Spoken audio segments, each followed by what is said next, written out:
Stream with Aware Meditation Inc.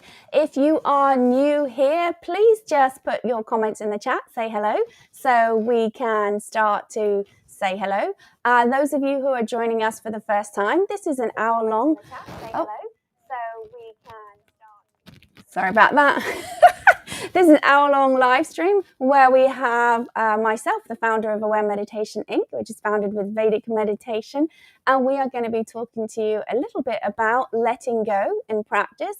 We're going to have an open group meditation and a special guest today from Down Under in Sydney, who is the founder of Bondi Meditation. We're going to bring him in and find out a little bit why he came to a meditation practice and what his philosophy is behind letting go, and pretty much why this works so well. So if you are logged into your Gmail account, your YouTube, you are able to make comments and I'm going to be able to see them and answer back, which includes questions for Matt. If you're not, do yourself a favor, just go out, log back in, and that way you're also going to be helping the nonprofit with our watch hours. So anyone who subscribes, who watches this, you're going to give us a little bonus. So what I'm going to do right now, I've got some device with sound on. We are going to just get a little intro about what Aware Meditation is before we get started. As people are joining us, we're going to share the screen and I'm going to play our video. If I can get, hello Ben, I'm going to have to say hello back. Hello Ben down in Sydney, rise and shine. And hello Bill, Bill is in Los Angeles. And if you are new and you have no idea why is it slimy in Los Angeles? Well, you'll find out a little bit more about that.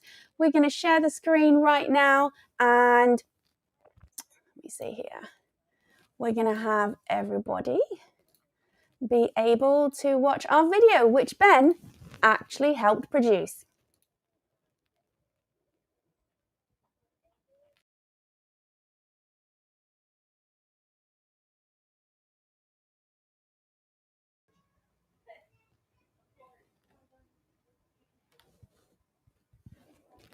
Oh, stop.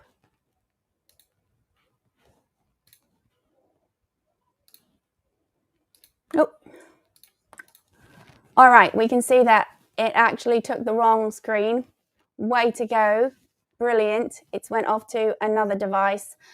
So we're just going to move along every time there's something, right, Ben? So we're going to start off with our group meditation. If you are in Sydney, it's about 8:03 in the morning. If you are in Los Angeles, it's 3:03 in the afternoon. And if you are in New Zealand, it's 10 o'clock in the morning.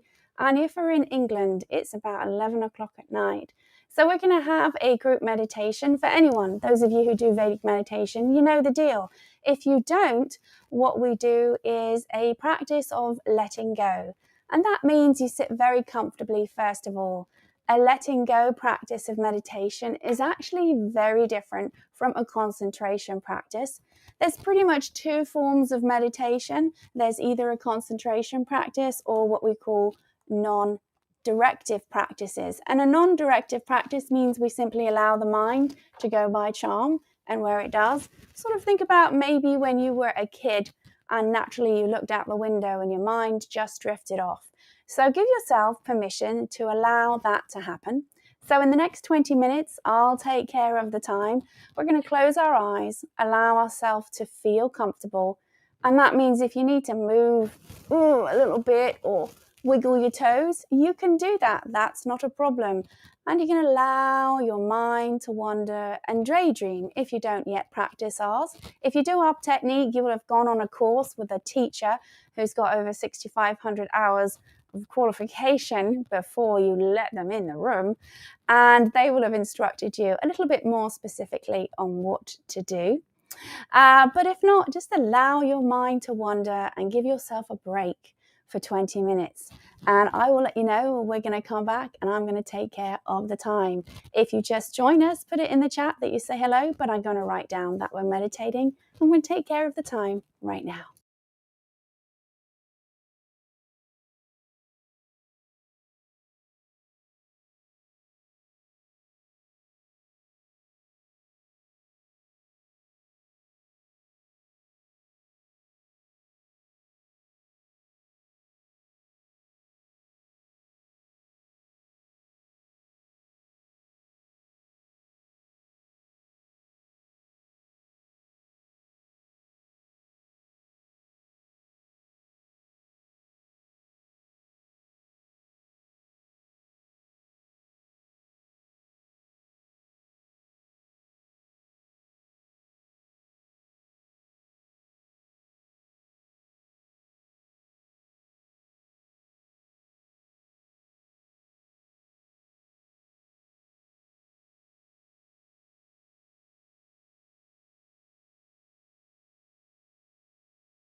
And those of you that do our practice, let go of your sound.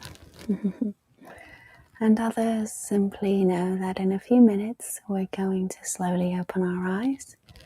And during this time, you're welcome to move your body a little bit. Allow some of the crooks to come out if you need to stretch. But do keep your eyelids down and wait until I advise us to all slowly open our eyes.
And when you're ready, slowly open your eyes. Reminding you that, excuse me, for those of us who still have that gift of sight, the majority of our information comes in through that sense. So just slowly open the eyes because we want the transition into waking state to be very easy. And so we break down this sense of us versus them. And if you want to stretch, I find it's always great to stretch the arms up over because this really helps expand the just got microphone advice. Hang on. Okay, let me just do something here. Okay, one moment.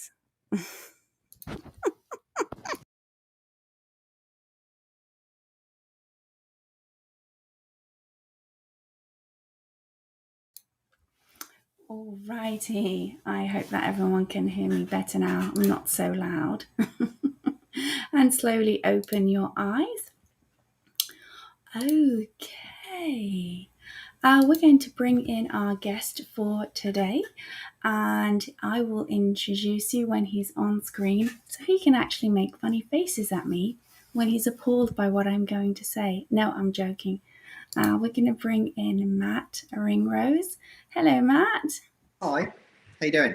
I'm good. How was your meditation? It was nice, quite a lot of thoughts, but I know obviously to go with the flow, to let it go, and a few little useful thoughts in there as well. Those grateful cognitions. How's my sound now? Is it better? Yeah, it's fine. Thank you so much. Now, Matt is another individual from the UK, originally from a place called Kettering, correct? Very close, Northampton, just up the road. Oh, okay. All right. So he's not Yeah, in James A. Castelland, just a little bit up from that. yeah, And he moved to Australia, and you're in the Bondi Beach area, correct? that's right. Yeah, sitting there right now. Oh, lovely. So tell us a little bit about, before we talk about letting go, how you came to investigate meditation and then Yeah, how this practice really sat with you. yeah. So I had a couple of little stabs at it. A bit of a kind of, as I was growing up, I was anxious. I had quite a lot of anxiety. And my mum bought me a book called Meditation, and I tried that, and I liked the sound of what it said in the book, but when I tried to do it, it was basically nothing happened, other than I was sat on a few cushions assembled in the correct way. Nothing actually happened in terms of my experience. And then a bit later on, my friend was really into mindfulness. What was this, about 20 years ago or so?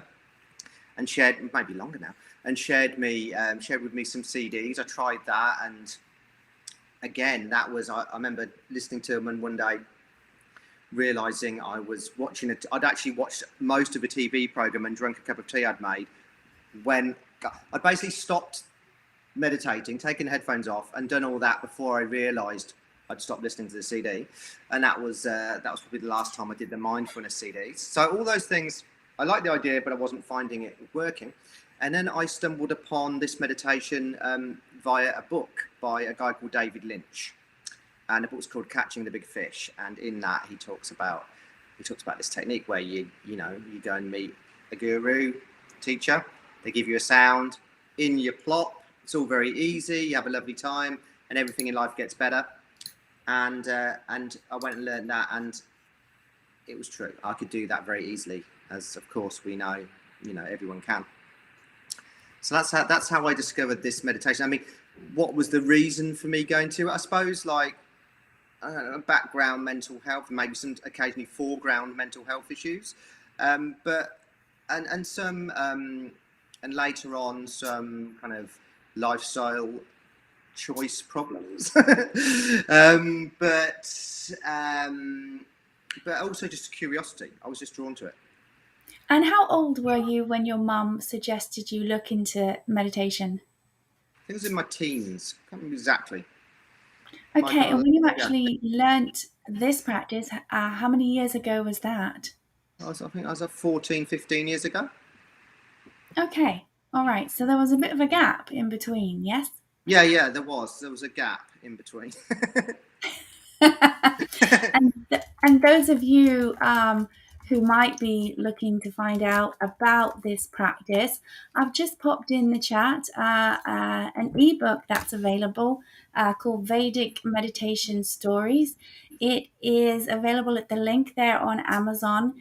It's the only publication I know globally that has stories from people who learnt this practice, and it's their truth in their words. So there's no editing, which might drive some of you a little potty, but that's so that you hear the spirit of their voice. Many of them are from underrepresented groups that learnt, and you hopefully might relate to one story about that. And the link there goes to Amazon, which, if you have Prime right now, I think you get a free ebook every month. So that means it wouldn't cost you a penny just to investigate it a little bit more. And every page you turn goes towards the nonprofit. So that's another viable resource for individuals around the world if they're curious about learning the meditation. Now, the biggest difference with this practice is it is a letting go technique, and you have spent a bit more time investigating that aspect of that, correct? Yeah, that's true. Yeah, I have. So, Yeah, go ahead. carry on. We're going to talk at the same time. I can just feel it. And you have created a course that you've done about the letting go aspect of this. That's right, I have. Yeah, just come out on. Well, its enrolments are now open, shall we say? And what was your impetus in wanting to express further about this essence of letting go? Yeah, well, as you know, Paula, and as anyone who practices the Vedic meditation technique knows, um, basically it is a letting go technique. If we try and control the experience of meditation, Vedic meditation, it becomes uncomfortable and doesn't work very well, or at least it's not optimized, and it feels uncomfortable.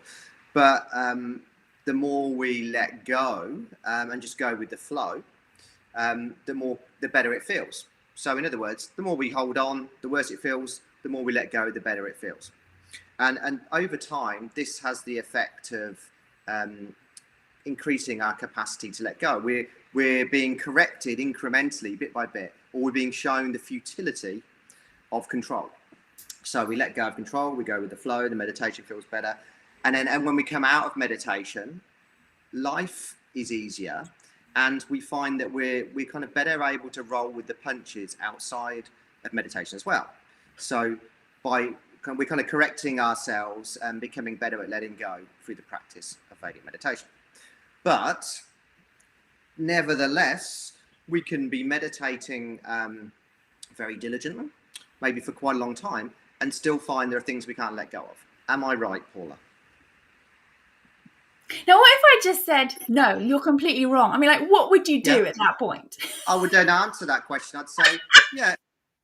I'd say I understand that perspective, Paula, because the thing is about Vedic meditation, you can say it's not a silver bullet, but ultimately it kind of is a silver bullet. It's just that bullet takes quite a long time and it has a very twisty, turny journey. Yeah, if you did Vedic meditation, for enough years and enough lifetimes, eventually the practice itself would largely complete the process of helping you surrender fully and become enlightened. But there is another aspect of becoming enlightened, shall we say, or becoming free, and that would be the intellect, our thoughts. So you can meet people who've been meditating, and I have met people who've been meditating 10, 20, 30 years. And it's like you can't help but notice that these people still seem to suffer a little and actually cause others to suffer as well. Now, in that time, they would have, if they've been practicing correctly, which I'm sure they will have been, they'll have purified their physiology. They'll have had a very prolonged experience of a higher state of consciousness. And they will have, this is what does Vedic meditation do? It releases stress from the body. It gives us an experience of a higher state, higher reality. And it kind of lessens our tension between our present and our past. It does those things. But we can still have ideas about we can still have stress, which is very, should we say, stubborn to remove. But we can also have ideas about the world which cause us to suffer unnecessarily. And this is a big part of letting go, is correcting these mistaken ideas. So let's use an example, because I think that's where it really hits home. So an example can be, which is really common, and I find it's really specific if I just talk about myself, because it puts it down in a very human, tangible way. All right. Yeah. So by a certain age, I was supposed to have achieved certain goals. My mother was very poorly. She did end up passing away. But a big part that came up during that was, but wait, I'm not ready because I haven't got the house. I haven't got the granny annex that I was supposed to have. And found that I actually had a spiritual awakening as a result of this particular old thinking, and it broke through. But I noticed and discovered that I was able, because I had this so-called breakthrough, but the fear of her passing on was more about me, and that I hadn't achieved these things in life for her to yet pass on, and it was reflecting back on my own mortality. And in the result, the process was very heavy.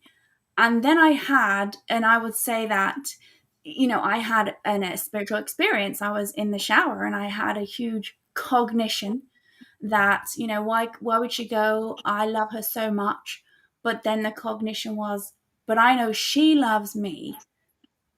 maybe 10 times that amount my heart could possibly fathom, right? Beyond that, my intellect would blow up.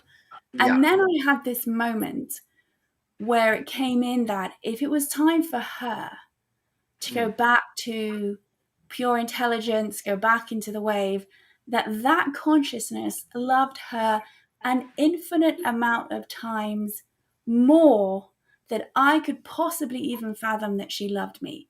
And what Yeah. happened through that cognition was, I mean, I was in the shower, there's very much with water, always water is very cleansing.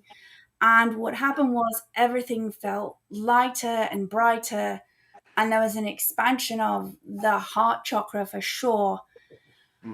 And things shifted, and I was able to be there for her in a way I wasn't before. Now, I will also say that while this experience was happening, it was after an emergency surgery that happened on my birthday. And she told me that they lost her on the table and that she saw what she saw and said, I'm sorry, I can't go to the light. I can't die on Paula's birthday. Right. And so she, why? Did you say why? No, I didn't. I said right. Right. Okay. Yeah. Well, if the answer was why, was that there was a big abandonment thing that happened in our family on my birthday. In fact, in our family, there's a track history of that with birthdays. And she came back. And so that made those last few years with her, for me, complete shift in consciousness of this really is, and it sounds so corny, a gift. Every moment I have is the bonus. Yeah. I get to live the bonus. And I was meditating. I was a meditator and I was a teacher at that point. And the additional bonus was, yes, it was in hospital in England and all the nurses knew I got to teach her this practice. And she got something that she could take with her. Yes. Right? Yeah. So your experience there. Sorry, am I interrupting? No, please go ahead. So your experience there was a spontaneous letting go experience. Yes. Right? And it was a profound combination of ingredients, a cocktail of ingredients.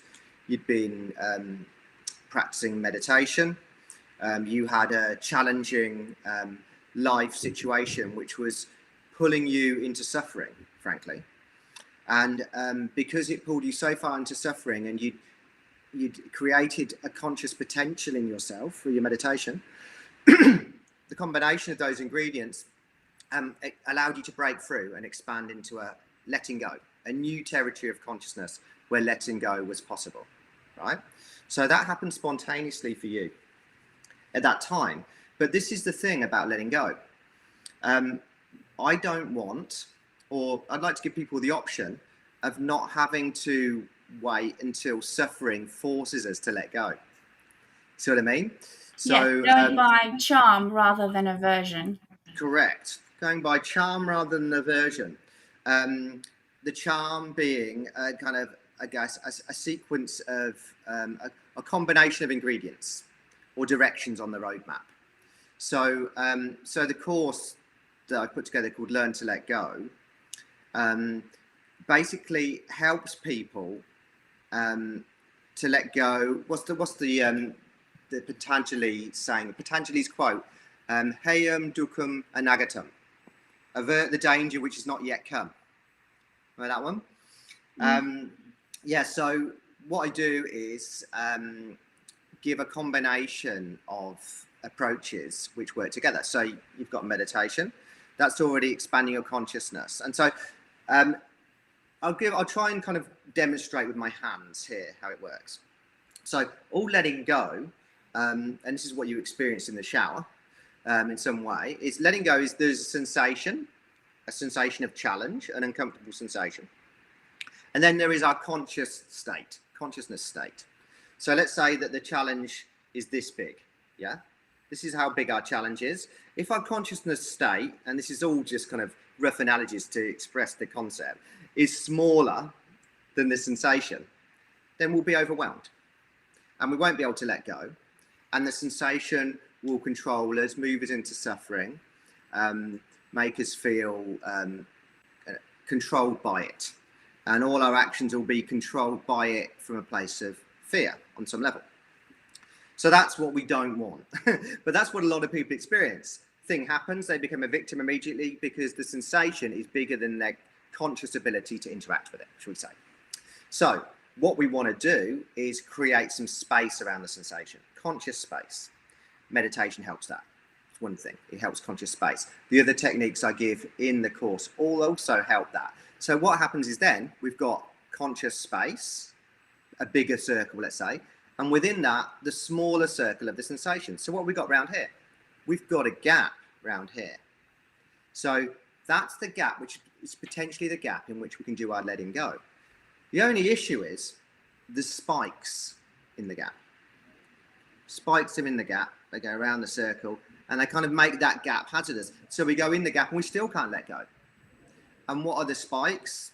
There are mistaken ideas. Are mistaken ideas about life. So what we need to do is trim those off. And we trim those off by correcting them, correcting those mistaken ideas and replacing them with the correct ideas. And what do we mean by mistaken ideas or correct ideas? I mean, mistaken ideas about the way that life works, about the laws of nature, which actually propel and create this reality we see around us. There are laws of nature. We're familiar with some. Drop something from here to here, it will fall down. We know that, right? It's gravity, it's law of nature. We're familiar with that. But there are laws of nature governing every single thing that we experience. And they're subtle and we don't necessarily understand them. I'll give you one example. We think that we have a natural inclination, our mistaken intellect thinks that if we go and do something new and unknown, it's dangerous. Yeah. But if we look at it more carefully, and we won't go into great detail now for the time constraints, we will see that actually doing the same thing over and over again is the thing which causes problems to arise, which attracts destruction. What we need to do... Except for meditation. Meditation is in itself inherently always creative. The activity itself may seem like a repetitive act, but its essence is the ultimate exploring of the unknown, consciousness itself. Did I get out of that one? Did I manage to wriggle out? Yeah, you did. You did very well. Thumbs up, everyone, from Matt. Okay. Yes. So anyway, so that's what we do in the course. It's partly what the course combines, helping you expand your consciousness, so you grow your conscious awareness, so you've potentially got the space. It helps you trim off the little spikes which stop you being able to interact with that conscious space, and then it gives you techniques. And the techniques allow you to functionally interact in that conscious space with the sensation, with the challenge. And the combination of those ingredients is what helps you let go. Hopefully that was not too confusing. I don't believe so. The challenge always say when people say, oh, just let it go. And ironically, last week, if you go and look at last week's live stream, and we have a lovely individual who had a brain injury, and the doctors attested to that there were no scars because she did meditation. That we were talking about letting it go. The only thing in letting go that ought to be let go is the song at this point. But we cannot manage how it's like managing surrender, or if someone's gone through a breakup, right? Oh, just let him go. Just let her go. Just move through it, get on with your life. But inside the physiology, the body is always a little bit behind the mind. That's right. And so with that, there's also a gentleness of understanding that letting go sometimes is almost as if someone has their hands around my neck and I say, I'm just going to let go. I'm just going to let go. And the harder we realize, we don't realize that it's actually many, let's just say forces that be. And the essence is surrender. And that cannot be managed, but it can be experienced to move through before we know it, because the mind is always going on to the next thing it would like to accomplish. Yes, exactly. So what it is basically the healing power for letting go is our consciousness, our conscious attention. And as you rightly hinted there, problem with our conscious attention, which is incredibly powerful and incredibly healing, is we misdirect it. We direct it at the endless stream of thoughts, which is about as healing as putting your attention on the rubbish in the bin. It's not going to heal anything. It's a misdirection. So how do we let go? How do we heal ourselves? We redirect that conscious attention to a very specific place. And that specific place is or are the body sensations, the sensations in the body. You're very right, Paula. What's forgotten about, overlooked, ignored in the letting go process is there is a physiological reason why we find it hard to let go. And that is the stress that's accumulated in the body. As long as that stress is in there, it will give us very strong sensations, which will distract us from the ability to let go, make it impossible. But we can heal those sensations, and we do that simply by redirecting our attention onto them. Now, I'm not talking about, there's a diagram in the course. Imagine this triangle. There you go, like that.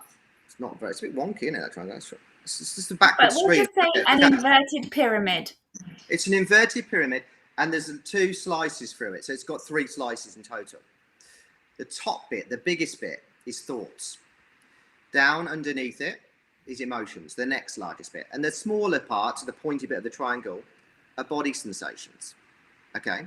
As long as we're trying to let go in thoughts or in emotions, we'll be overwhelmed. The forces are too strong in there. But if we can get in touch with the body sensations at the bottom, these are the body sensations, which is like the fuel tank for all those emotions and all that thinking. Because the body sensations are symptoms of the stress in the body. And would you believe it? You can actually release these stresses and deplete this fuel tank simply by giving up pure conscious attention. And how could this be enough? Well, it's because conscious attention is actually love. And love has the power to heal. We know this, we've experienced this ourselves. You know, you've been somewhere where somebody's just at the right moment giving you the hug and the love, and you feel so much better. You've experienced that. But there's only one type of love which has the power to heal. What type is that, Paula? Unconditional. Very good. It is unconditional love. It's the only type of love which has the power to heal. So how do we apply this concept in the healing of ourselves?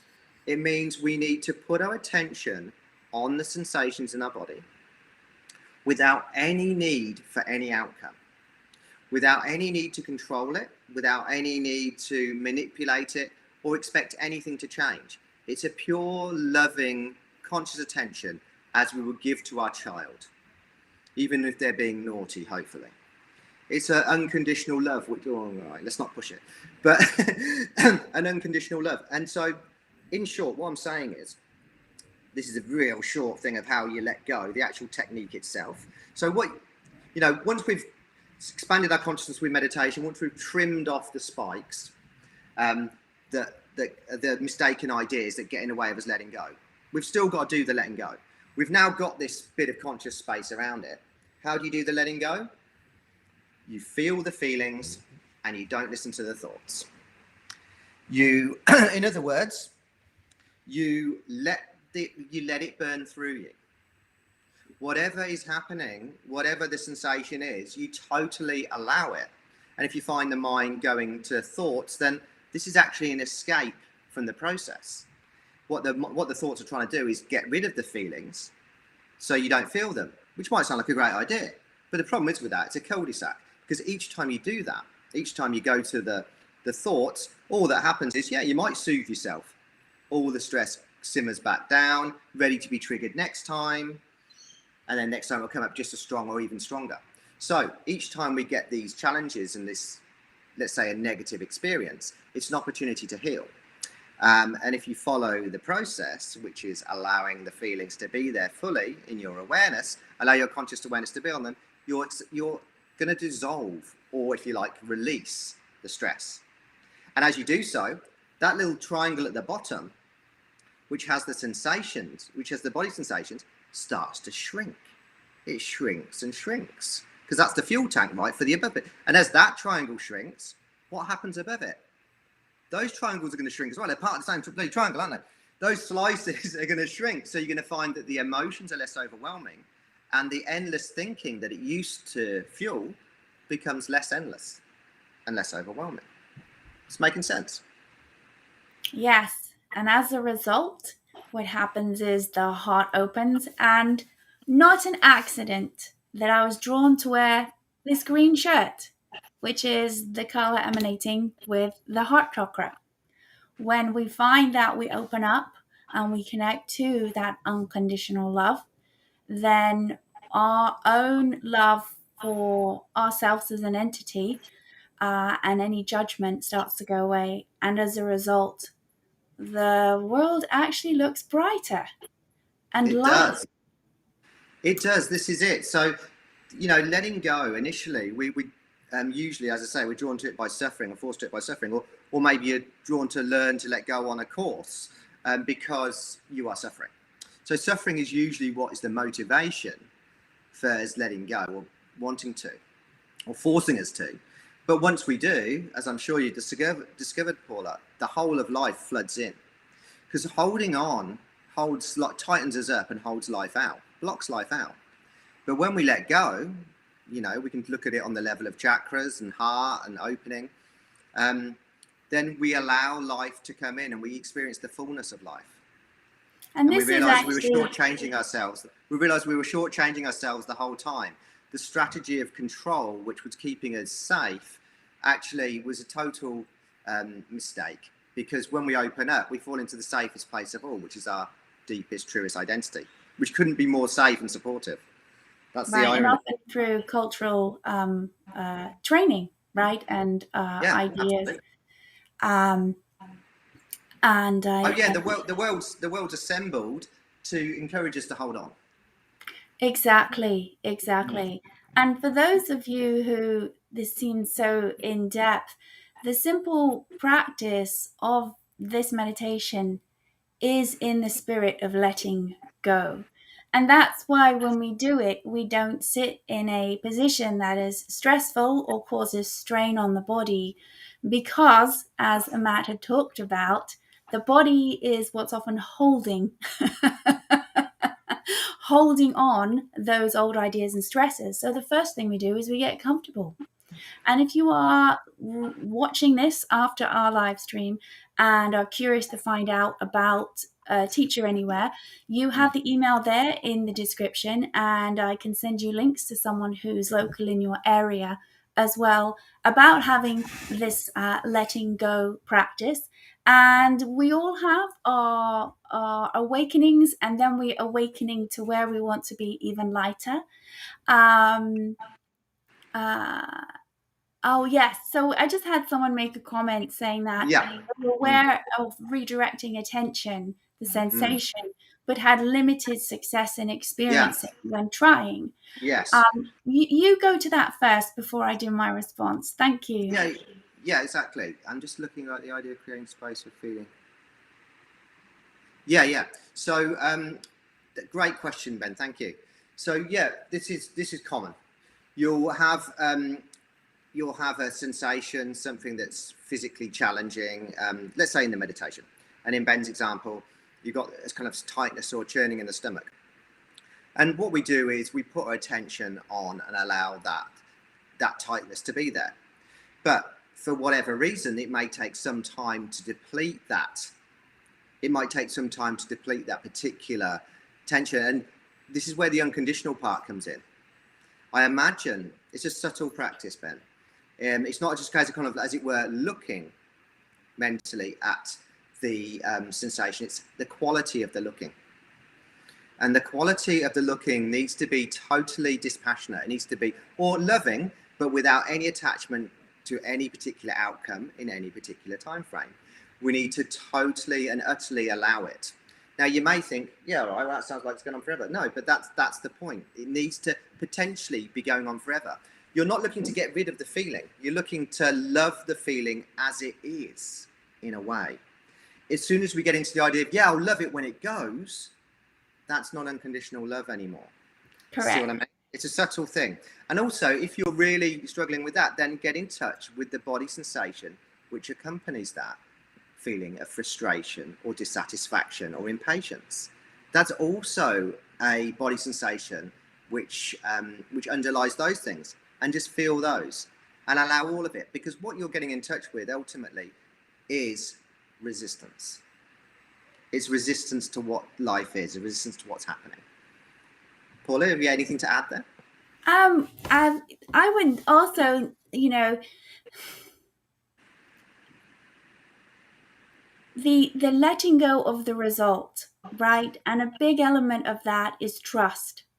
And so, unless we've had any experience beforehand where we've either practiced either these tools or anything outside of letting go, it's very hard to know what that is, because trust comes through experience rather than intellectual knowledge.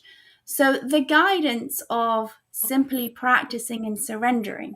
And so, the advantage of this practice is we're learning to go inward. And if someone has been doing this for a while, you'll know that teachers like myself may say, why don't you try and be more subtle with the mantra? Why don't you be at the bus stop and wait for the bus to come to you rather than you try to figure out where it's going to stop?